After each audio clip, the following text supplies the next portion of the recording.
See, I suck at these videos because I'm not really trying to make a presentation or entertainment. Really, it's just to say, hey, this is what I've been up to. So I've actually been up to a lot. And I don't like talking about it a lot on video because I think it just becomes tedious and boring. So I'm just going to do a few little, very brief updates. Okay. I had a PSA dagger, never shot it. It bored me. So I traded it. I now have a CZ52 and 7.65 Tokarev. I haven't shot it yet, but I think I'm going to be very, very happy. This is a pretty cool, unique gun. I like cool, unique guns.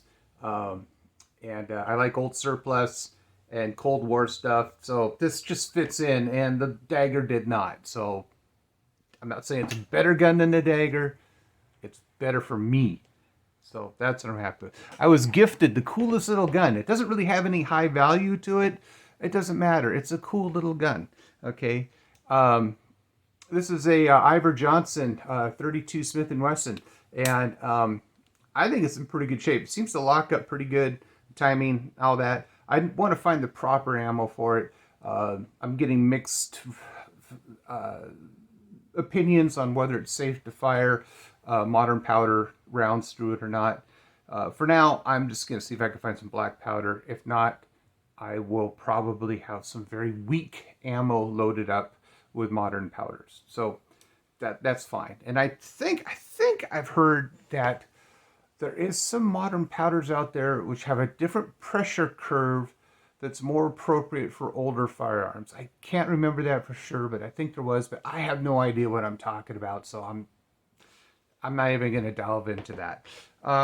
Lastly, I've talked to many of my friends and about this cartridge that I have been obsessed with for quite a few years, and that was the North American Arms 32 NAA, a neck down 380 in 32. And I thought this was just the coolest round, and I could not understand why this hadn't just taken off. And I'm like, damn it, I am going to get a firearm chambered in that. The first attempt failed, and that was in a Beretta, and there were some issues with chambering the barrel, and so that failed. That had nothing to do with the round itself. It had to do with the barrel not getting chambered correctly. So the second attempt was a Mauser HSc. And before I even started shooting 32 NA through it, in 380, I'd fire it and the magazines would keep popping out. That's not a good sign. Couldn't find anything wrong with it, but the magazines would keep popping out. So same thing happened when I swapped out the barrel for just 32 ACP. Magazines would pop out. All right. So finally I get a conversion barrel made. I take it up, I shoot it, think surprisingly accurate, but of course magazines are popping out. So I decided to take it home, take a look, see what's going on. And when I take it apart, I take the slide off, the thing literally started just falling apart in my hands. And I look down and the frame has a huge crack in it. So I'm done with that, right? No, of course I'm not. I had to go buy another Mauser HSc Super. This is a slightly different version. And but it's in really good shape. It didn't have the corrosion the other one did. There's no cracks on it. So I put the conversion barrel in there. I go up to the range. I fire maybe 20 rounds. And I'm like, never again. This hurts so bad.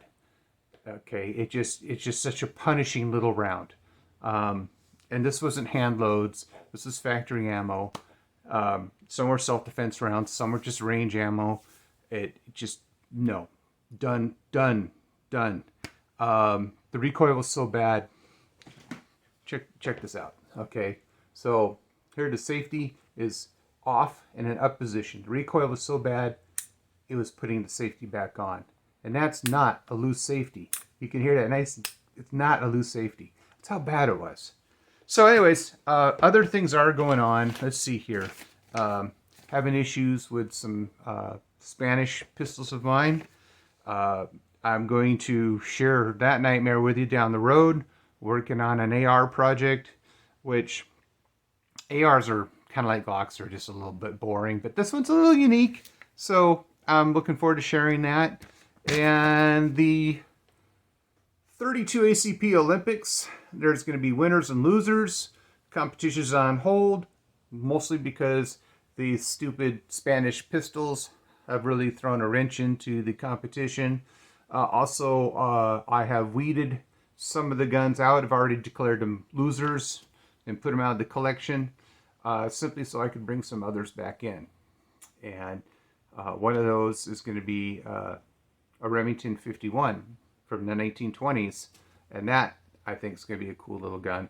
But there's a whole list of them here, and I hope to have, I think I'll wrap it up for the most part by the end of the year, and then declare who the champions are, or the champion, depends on how I want to look at it, you know, a best in show type of deal. And then 2024, of course, you get a whole new slew of pistols in and have some fun. Okay,